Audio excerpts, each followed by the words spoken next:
Well, if you're into pain and want to experience brute force, my advice to you is to get a ride in a tank. Oh, look, bullet holes up there. These are night vision goggles, no doubt. They're a real curiosity. Historic military technology, from motorcycle combinations up to monstrous trucks. You can never get this close to military technology. It's usually under lock and key. Medals, weapons, uniforms, collectors will pay any price for them.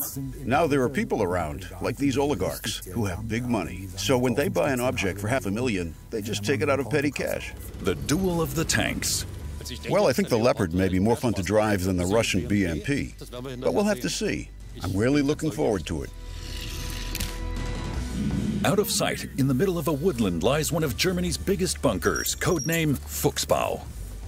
It was built for the Waffen-SS in Berlin. They had to come here from Berlin. This secret Nazi bunker became the biggest nuclear bunker in the GDR. It remained undetected until the end of the GDR. It's the historic military technology itself. Its simplicity, robustness, and durability. That's what makes it so appealing.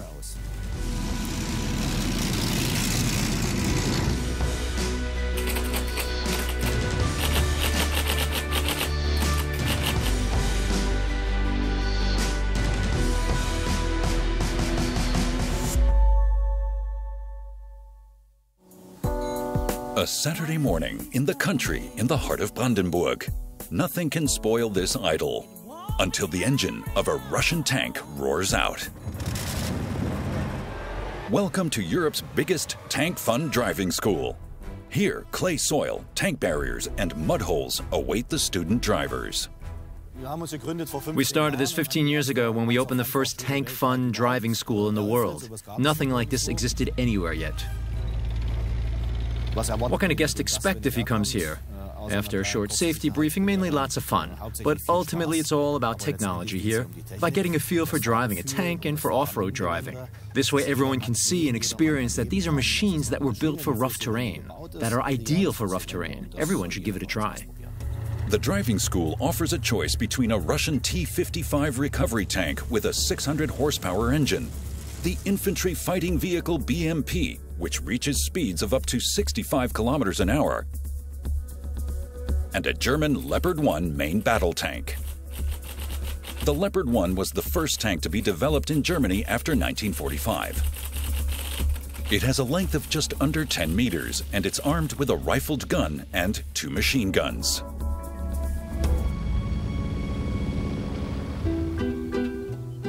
The Russian BMP is a very different type of tank.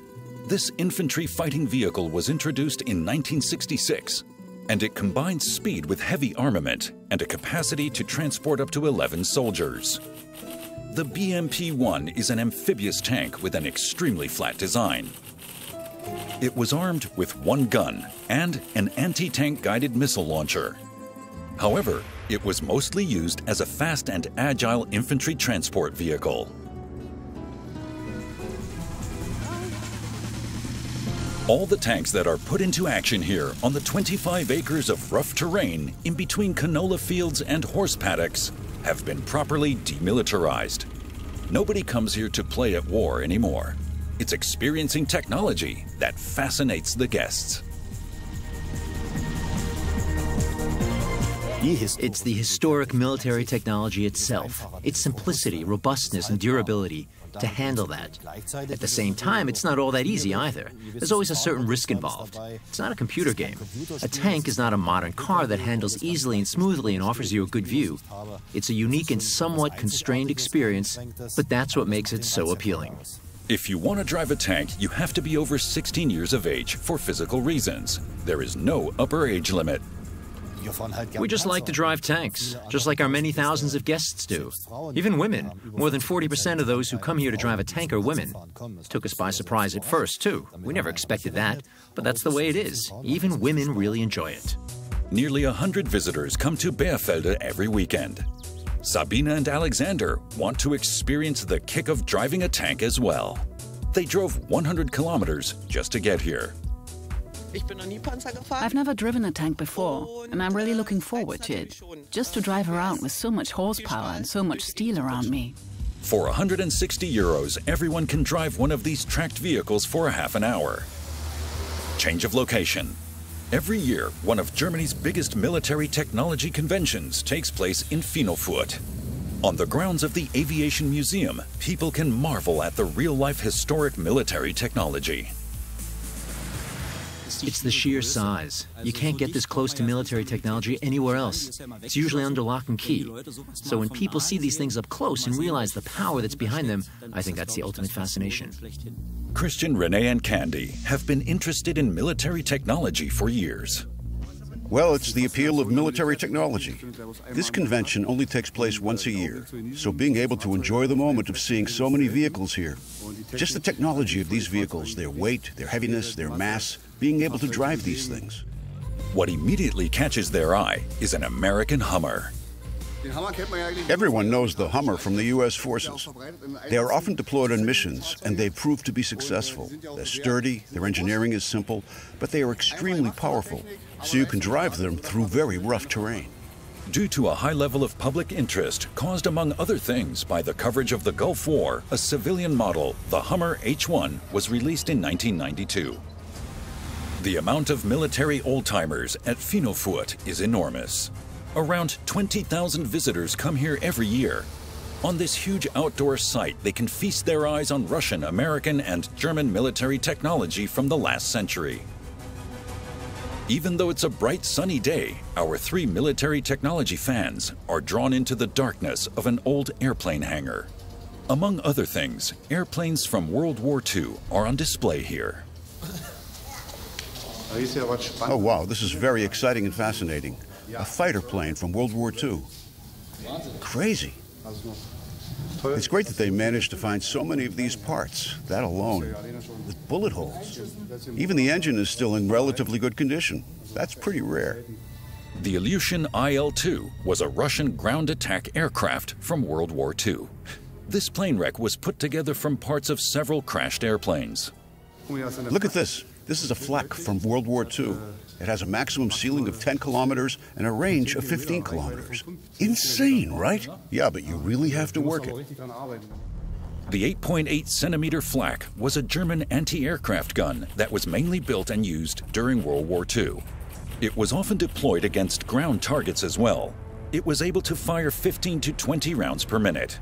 Back outside, they spot a Yak-28. In 1966, this Russian fighter plane crashed under mysterious circumstances in what was then West Berlin. Oh, look at those bullet holes. Where else do you have an opportunity to see technology as old as this and to experience it live? You can only do that at events like this one. And if that's what you're into, this is the place to be. What's fascinating too is the huge off-road course. Heavy military trucks and tanks rip through the sand and offer people a ride.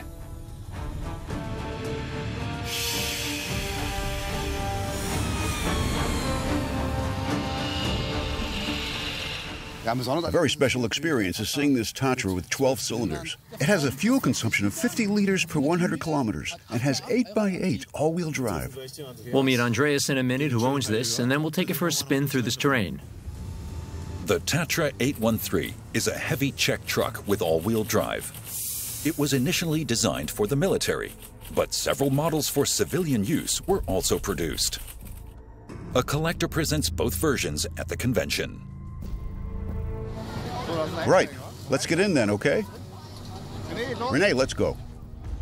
The 8x8 model of the Tatra is called Kolos, and with good reason.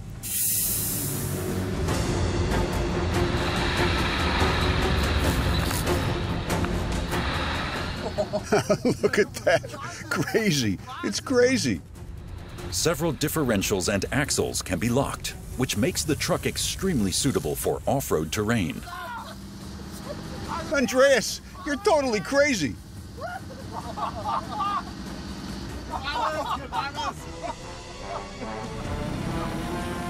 The military mainly used the Tatra for hauling tanks and rocket launchers.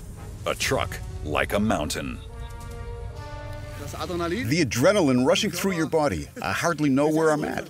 Oh, just crazy the way he drives up those hills. Just plows on with so much power and thrust. Just riding along. You can't do anything. You're just sitting there looking at the sky. Straight up and straight down again? You go straight up and straight down again. You practically fall forward. You've no idea where you're going. Incredible the thing doesn't topple over. Great engineering. The sound, the smells, oil, burned diesel. Awesome. He can control every axle separately. He can deactivate them. He can activate them again. And then you look out the window, and the vehicle almost topples over. It's just crazy. It's a great experience, and I can recommend it to everyone. This is a real man's dream come true. Just playing around in the dirt, and no obstacles or hill is too high.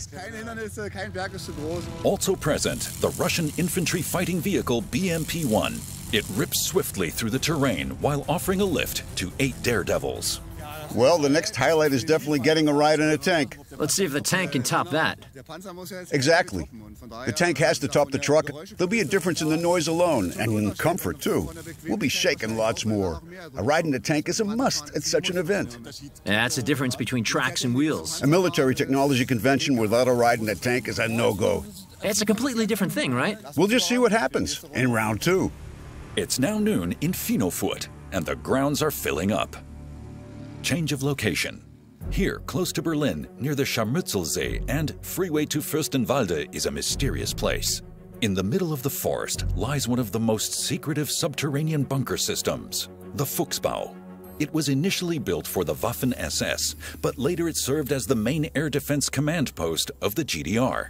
After that, the West German Bundeswehr used it as air defense headquarters for Sector 5. During the mid-1990s, the bunker was sealed off, and it was reopened only a few years ago. An organization has been taking care of it since, organizing tours. We will be entering a bunker. If a power cut were to occur, then please stand still. Do not run away. In the early 1960s, the National People's Army expanded the bunker on a massive scale. By 1978, it was the GDR's biggest nuclear bunker. It was a maximum security facility of the first order. Not even the soldiers on duty knew what they were guarding there. The people who worked here? Bunker? No idea. They never even got near it. From these woods, the entire airspace of the GDR was being secretly monitored and analyzed every day. These boxes here are connection points for ground aerials. Many legends and rumors surround the history of the Fuchsbow. It was rumored that it contained Hitler's second Führer headquarters with a direct subway connection to Berlin and its own subterranean freeway access. The secretiveness surrounding this military facility for decades kept the gossip factory working overtime until this very day. Right. Then let's go inside. What surprise awaits us? The Bundeswehr's fill and rubble. This was one continuous surface. It's one of 3 sites where the Federal Agency for Technical Relief tried to conduct a test drill because no one, not even us, who'd been working here from the start, knew what was behind it. In 1995, the Bundeswehr completely sealed off the bunker. All cavities leading out were filled in with a mixture of concrete and cinders and walled up. By filling it in, the bunker system was supposed to be rendered useless forever. Then let's get down there. Several years after it had been sealed off, a spectacular reopening was made possible. As of late, the remaining parts of this giant bunker system are open to visitors.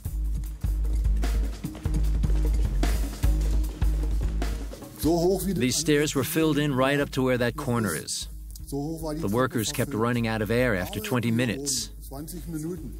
So we put up ventilation fans. The first test drills were conducted over there because nobody could tell us what was behind that wall.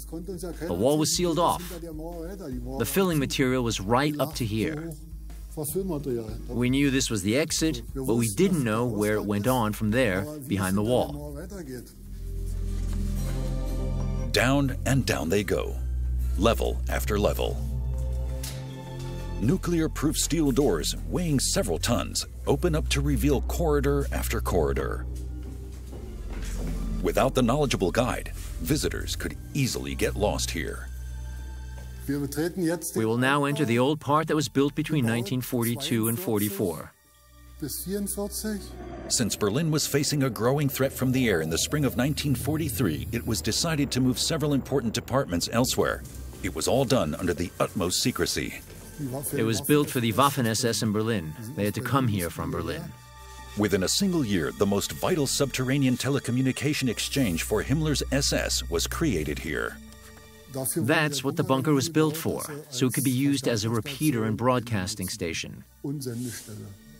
It's become known recently that they had a microwave telecommunication link with Berlin. And telex, of course. The telex network went all the way up to Norway so they could use telex and other telecommunications.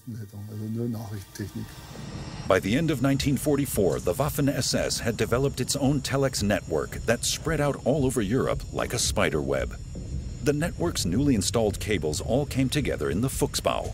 When the Red Army approached Berlin in April 1945, the last remaining SS units abandoned the Fuchsbow and disabled the technology they left behind. We're down here right now. This is the connecting building. This here is the old building. Here are the three ducts. We came from up here. That's to say, you went up at the back here and then down the mountain. This is the entrance building where we went inside, and these are the stairs leading down. And then more and more doors are opened in the mysterious bunker codenamed Fuchsbow.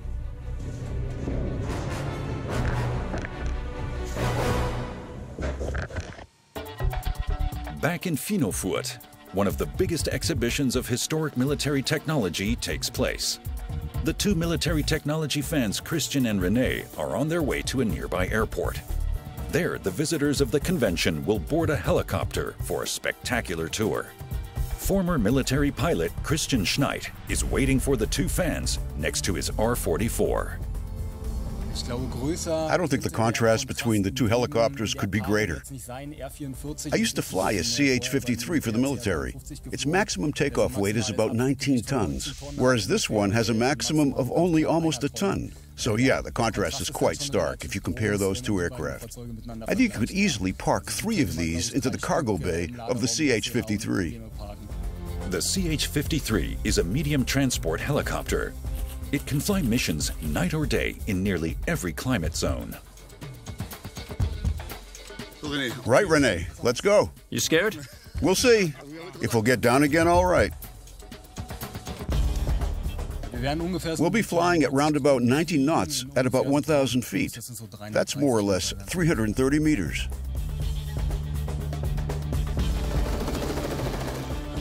That was my first flight, and I thought it was awesome.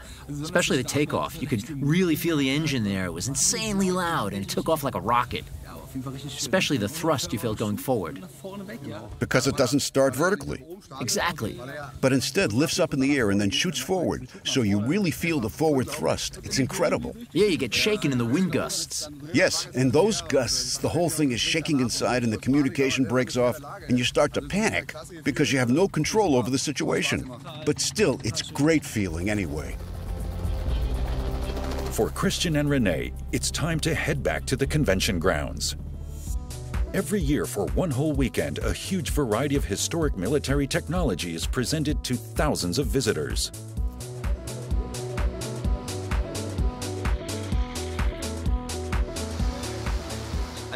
Well, most of the vehicles here are privately owned, so it's also a way for the owners to present their big toys to others, which is a bit of a highlight for them too. We all enjoy showing what we've got without necessarily wanting to show off, of course. And the visitors are keen to see whatever's around. During this remarkable weekend, people can admire old tanks, motorcycles, trucks, helicopters, and airplanes, and also their detailed models. But that's not all. On the huge flea market, you can also buy airplane parts, Militaria, historical books, and much more. Hey, the spare parts market is really good. Loads of technology. There's an enormous diversity of car parts and truck parts. There's military clothing. There are night vision goggles. There are medals. Oh, there's so much. It's really crazy. It's insane. These are night vision goggles, no doubt, for driving at night. You can turn this up. Oh, in a tank? Right. Here's your tank helmet, and back here is where the battery is. That's a real curiosity. Don't think it'll come cheap. And what's that? For the headlights, to cover the headlights. Oh, yeah, of course. Ideal for any collector. Here you can find whatever you're looking for. There's nothing you can think of that doesn't exist. A very special highlight of the Finowfurt convention is that visitors can take a ride on some of the military vehicles. Right, guys, on to the next round. Hi there. BMP-1 has a 16-liter engine delivering 300 horsepower. It's extremely flat. It's a mix of an armored personnel carrying a light tank, and it also carries an anti-tank missile. Another feature is its sharp, sloping front that causes artillery shells to ricochet.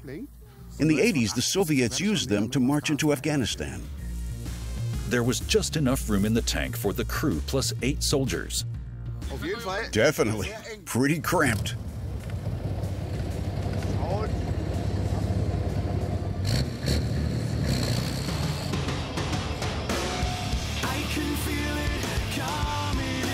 An exciting trip in a Russian tank is definitely an adventure. Its top speed on off-road terrain is 45 kilometers an hour. Its fuel consumption is 300 liters of diesel per 100 kilometers.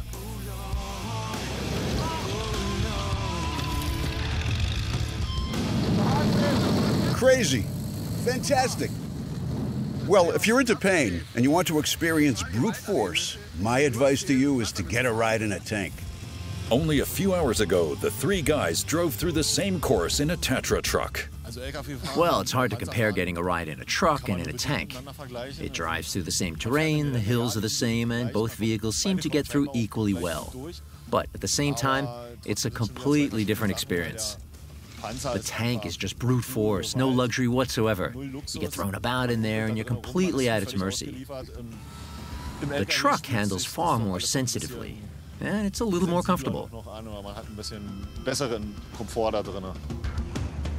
The BMP is one of the most produced armored vehicles worldwide. In many countries, it's still in military use.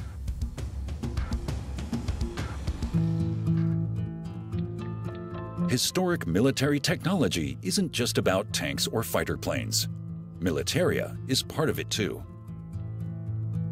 Old Prussian flintlock pistols, spiked helmets, or highly decorative sabers.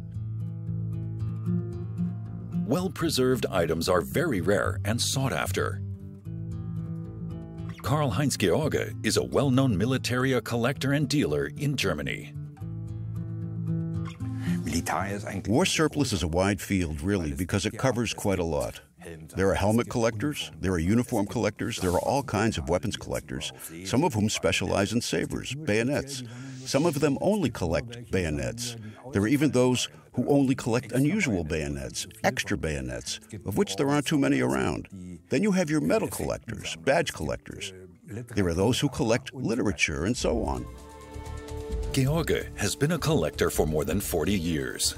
He frequently parts with items from his unique collection to sell them in his store. This is a true highlight that even a dealer wouldn't like to part with, but would only like to keep. It's a uniform of a Potsdam Garde du Corps, of a high-ranking officer, a baron, and so-and-so. And it's all there. His horse blanket is there, his collar is there, his cuirass, one of the last ones. They were only very light cuirasses that they only wore in parades. After that, they stopped wearing a cuirass altogether and only wore a helmet. Some people would pay a fortune to get their hands on it and add it to their collection. It's not cheap, though. Something like that easily costs 25 to 30,000 euros, so it's not something for every collector. Only very well-to-do people can afford such high-quality items. And they buy them because they keep increasing in value. They buy them as investments. So Militaria collecting is all about the quality and the origin of a collector's item, the so-called provenance. If you can prove that Prince so-and-so once owned this pistol, then its price can soar up to 20,000 euros. It's the same with medals and hand weapons. It all adds up to a small fortune. It's a kind of investment, too, because a steady increasing value is a given.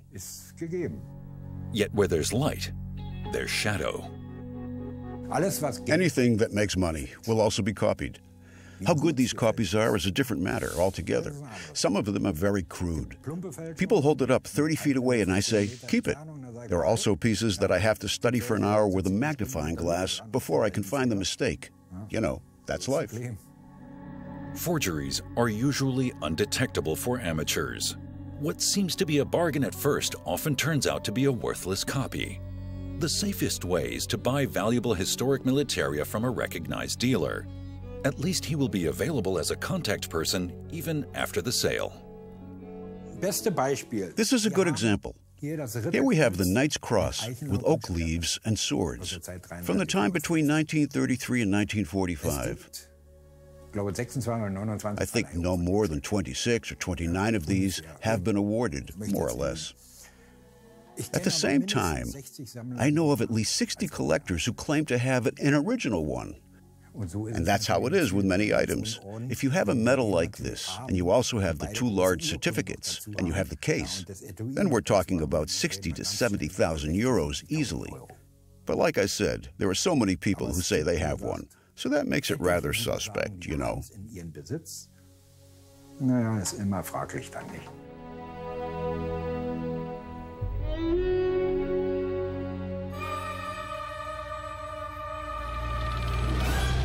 Civilians who would like to drive a tank have come to the right place here at the Tank Fun Driving School. Every weekend, around 100 student drivers come to the 25 acres of training ground to learn how to handle these heavy monsters.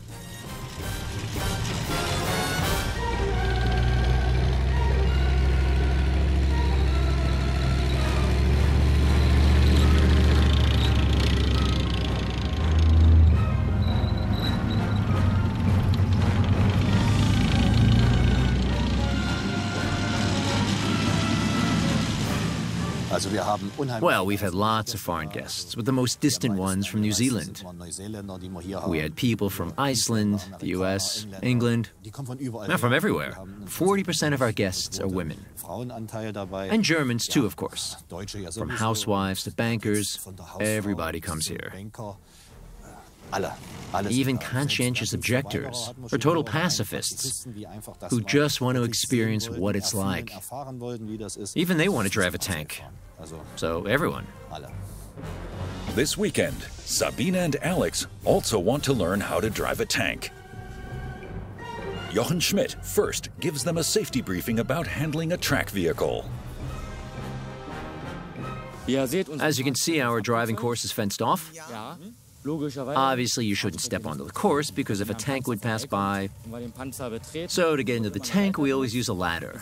You will be connected via radio and receive direct commands which you must obey. And who gives these orders? Well, the driving instructor. Alex takes the Leopard battle tank, Sabine the Russian infantry fighting vehicle BMP. Well, I suppose as the Russian one is smaller, it'll be lighter too. And as the Leopard is bigger, it'll be heavier. I think it weighs about 43 to 45 tons. But I think as far as performance is concerned, there won't be that much difference. I think the Leopard can be fast and maneuverable too, just like the much smaller Russian one. Well, I think the Leopard may be more fun to drive than the Russian BMP, but we'll have to see. I'm really looking forward to it. Just put your legs in, right hand, left hand, and then let yourself slide in.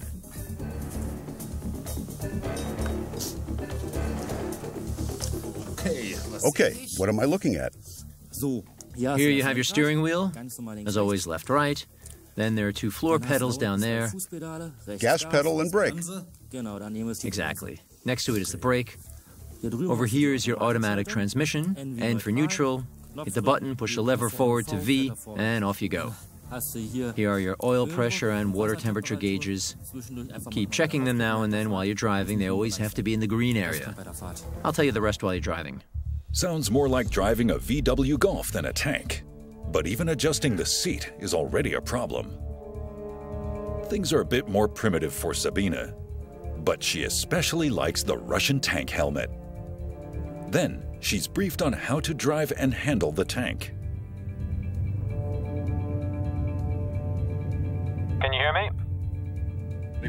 Great, right. Sabina, listen up. Yes? It's just like in a car. Yes.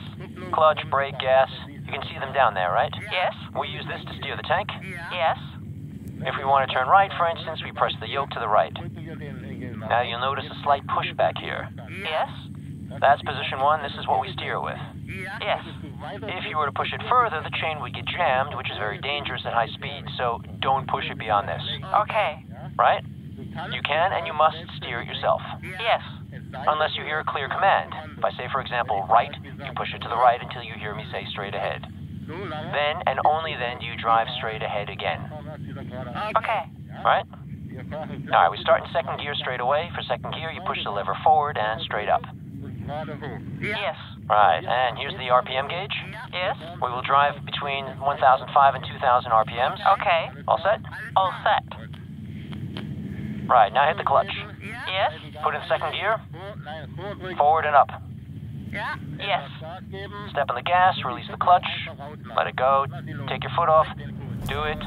Take your left foot off the clutch. Sabina's rolling.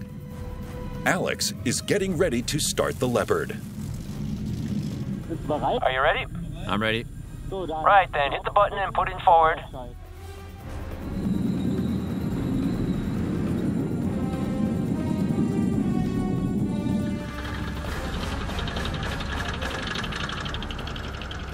Just let it roll for a bit, okay? Nice and easy. While Sabina's steering her Soviet tank at full throttle towards the first obstacle, Alex is taking it much slower in his Leopard, for now.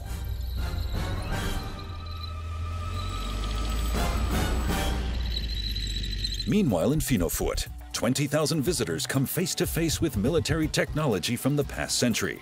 A very special highlight is a MiG-21 flight simulator. So, what do we have here? Hi, it's a MiG-21 flight simulator. Whoa. Want to take it for a spin? Yeah. The simulator is equipped with an original cockpit and offers breathtaking effects for the whole body. Right, so here we have the stick. The houses grow small, the houses grow big. Left roll, right roll, the thrust lever. Forward to go fast, backward to slow down. Okay. This is the landing gear handle. So this airplane is already practically an historic model. I believe the Chinese still fly one of these last variants.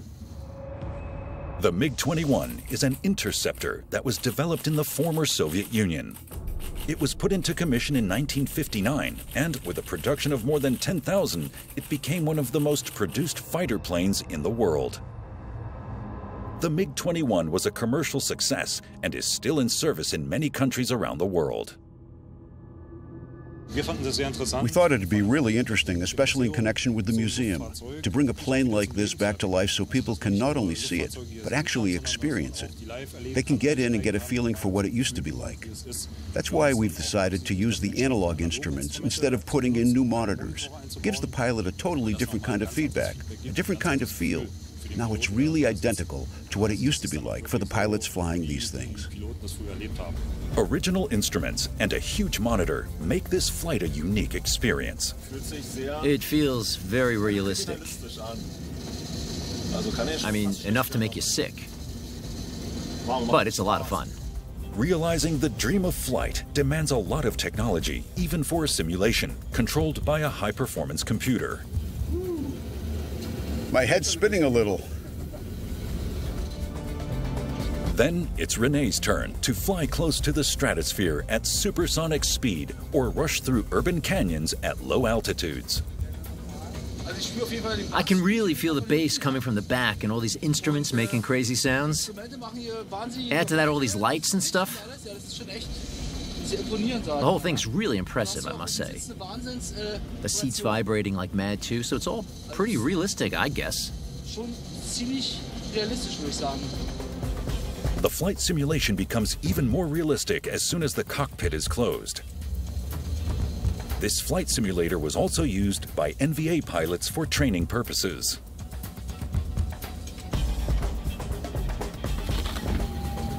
Getting some kind of a warning signal here. Yes, you have an engine failure. I think I have an engine failure, right? You'll have to do a crash landing. Land it smoothly. Land it smoothly? Oh my God.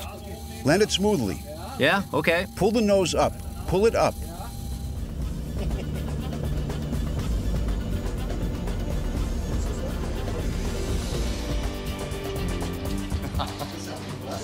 Wonderful, that looping.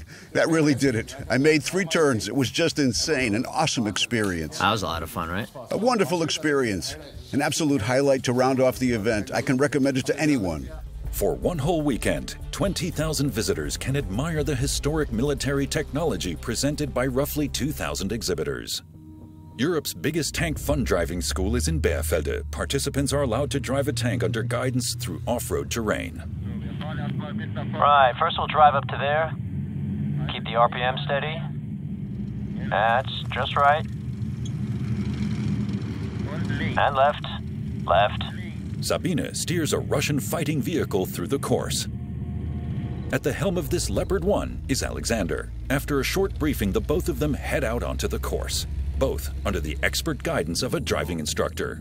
Okay, now don't forget, you're sitting on the right-hand side of the tank, but it's pretty wide to the left of you, okay? And when you turn the wheel, always step on the gas.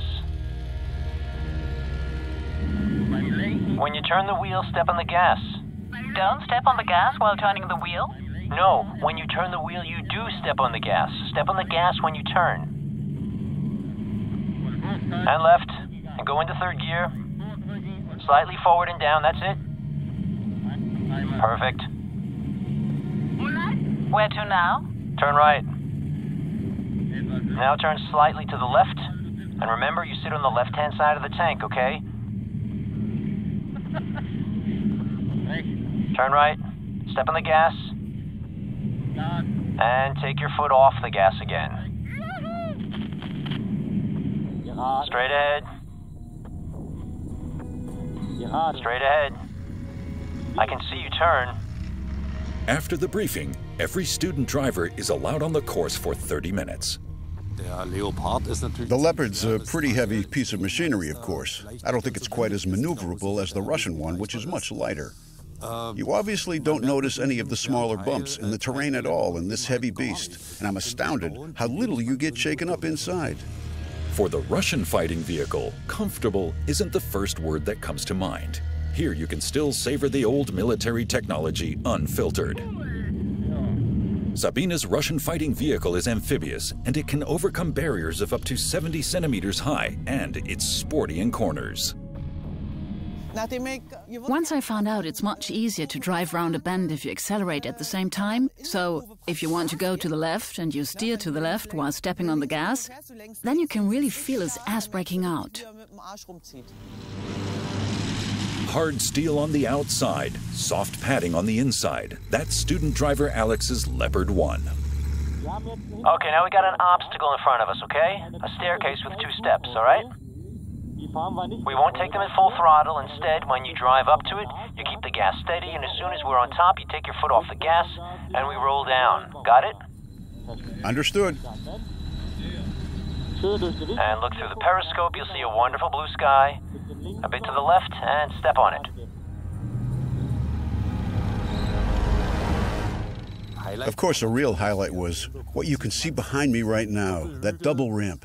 It's really interesting when you go over those. You look up and all you see is the sky. You can only see the course again when you go downhill, and that's really fascinating because you're driving blind at first. Sabine is feeling quite at home in her Russian tank. Her driving instructor fires up phase 2. Now hit it. Step on it. I can't see a thing. Never mind. The 30 minutes have passed by in a wink. Time for a resume. Totally cool. Well, it was great, really great. But at first, when you climb into this vehicle and you get a short briefing, you think, oh dear, those pedals down there. And I drove this Russian tank with a gear shift. The other one had an automatic gear shift.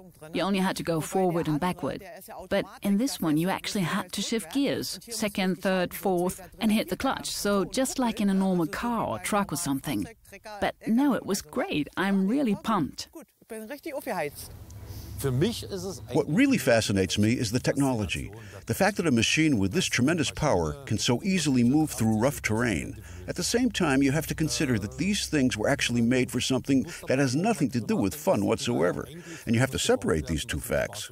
But the sheer technology of these things and driving them through this course is just so much fun. Right, you two. We finished driving a tank. Did you enjoy it? Very much. Yeah, it was great fun. You really did your best, and because you did, you've both earned your tank driving license. Of course, this tank driving license is not an official document. But Sabina and Alex learned how to drive a tank through rough terrain.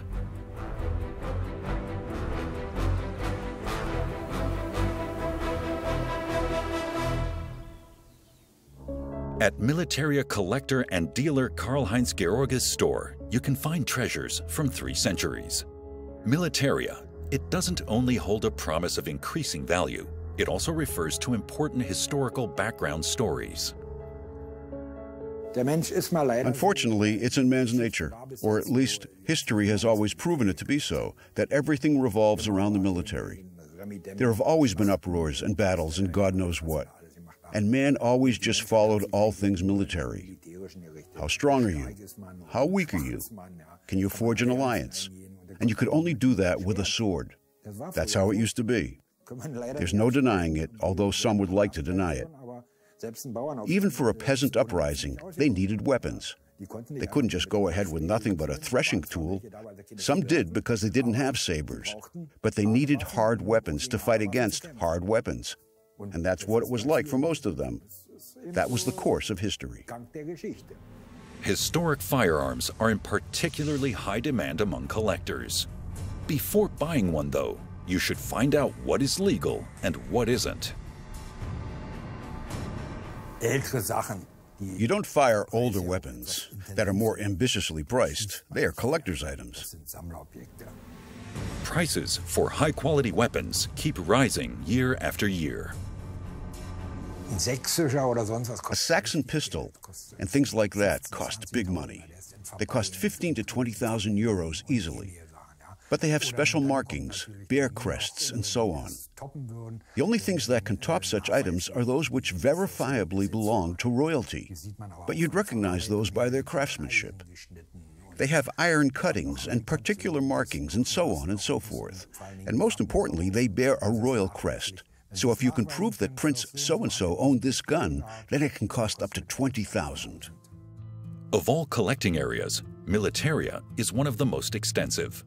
Because of its unusually wide range, most collectors will specialize. Only few Militaria collectors will collect anything they can get their hands on. So you will have to decide in which direction you want to go. Do you want to collect items from Germany, from France, from Europe? Do you want to collect hand weapons? Do you want to collect medals? If you want to collect everything, then I would advise you to check your bank account first, because that can grow to be very expensive and very extensive. And you should check, if you have enough space, where to put all these things. A small room will be filled within 2 to 4 years. I would always suggest you begin with light hand weapons. They just look good. And don't start with the most expensive ones either. You could get something from an infantry officer for 400 euros and then maybe a companion piece, one from Mecklenburg. It'll be a bit more expensive, but make a nice companion piece. Then you could maybe get an artillery saber or something like that. And by the time you start to know your way around these things, and after you've bought a few items already, you'll find yourself looking at older items automatically and start buying more unusual pieces. Just don't start with buying a saber costing 2,000 or 3,000 euros. That alone won't do anything for you. In general, you can say, the more clever you buy, the more valuable your collection will be, and the more it will keep and even increase its value. Over the last few years, Militaria have in some cases seen an increase in value of over 40%. So beside having an historical value, they're also a great investment. Change of location. Deep within this woodland lies the Fuchsbow bunker. For more than 50 years, this system was kept top secret. First, it was a Waffen-SS communications center, then a command post for the air forces of the NVA, the National People's Army in the former GDR. Manfred Rassau served here as an NVA officer for 13 years. So we're in the head-end building just now, the entrance building that was mainly used to enter the protective shelter system.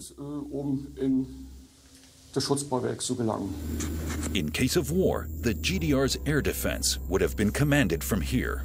350 men and women served in this department. Manfred Rassau was one of them. In July of this year, it is exactly 40 years ago that I first came to this department. That was in June 1977. And I left this department in December 1990. Rassau returns to his old workplace. All in all, the bunker is almost 20 meters deep. The system consists of 2 interconnected bunkers. The corridor we're in now is part of the older building,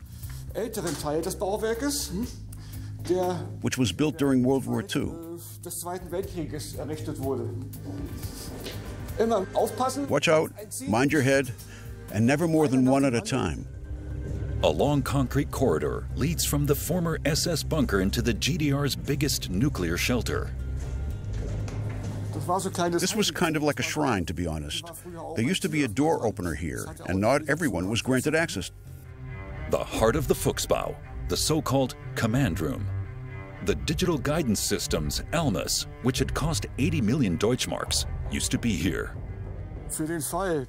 In case of a military altercation between NATO forces and the troops of the Warsaw Pact, a task force was stationed in this bunker to command the country's air defense from here.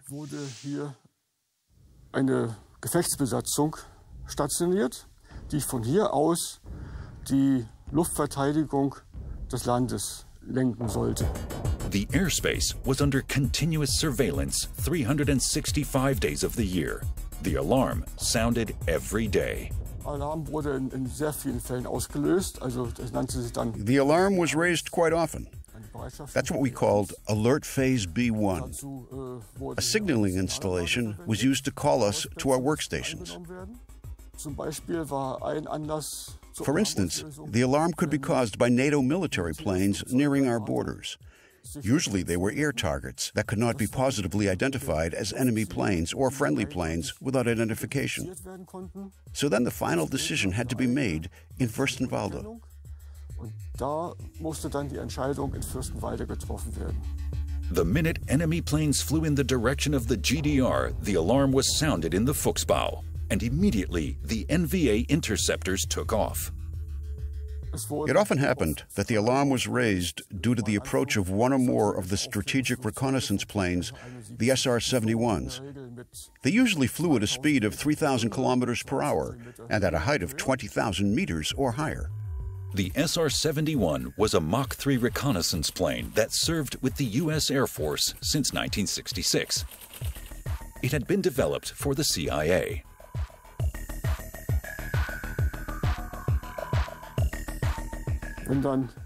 As soon as these machines got in visual range, they were accompanied by Soviet planes. Every SR-71 was then escorted by a MiG-25. The MiG-25 is a single-seat Soviet interceptor. When the SR-71 appeared over Europe, the Soviet Union designed a special version of the MiG-25 to intercept the U.S. reconnaissance plane, the MiG-25 PD. As a maximum security facility, the Fuchsbow was subject to the strictest security measures and was surrounded by a high-voltage safety installation. The air intake and exhaust shafts were disguised as harmless barracks. It even had its own telephone network. Nevertheless, the bunker didn't go unnoticed by Western secret services. Well, the existence of the bunker itself was impossible to keep secret, really.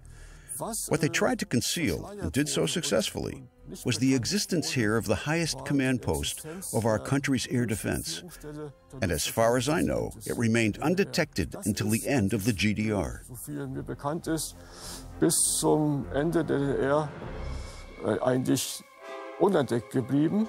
Until the wall came down in 1989, which sent a shockwave through the Fuchsbow bunker. Mit dem Öffnen der The opening of the borders in November 1989 created a whole new situation for the GDR's military personnel, of course. Distinguished guests visit the former central command post of the NVA Air Force. Politicians and Bundeswehr are very interested in what used to be a top-secret facility. Then the first groups of Bundeswehr officers appeared. who obviously wanted to acquaint themselves with the new situation. Und das war schon ein bisschen eigenartig. Now, that was actually more than a little strange, considering the bunker had been kept secret. Der Bunker an sich sehr And the enemy never had a clue that the highest command post of our air defense had been situated right here. Stelle der Luftverteidigung sich befand. Und, And we couldn't possibly have ever imagined that one day our former enemy would enter this guarded facility and inspect the whole thing. Gegner sich in diesem geschützten Bauwerk befindet und sich alles anschaut. Even before the Soviet troops withdrew in 1994, the facility was converted into the Air Defense Headquarters for Sector 5 by the Bundeswehr Air Force for a total of 10.8 million Deutschmarks. The Soviet guidance system, ALMAS, had become redundant and was scrapped.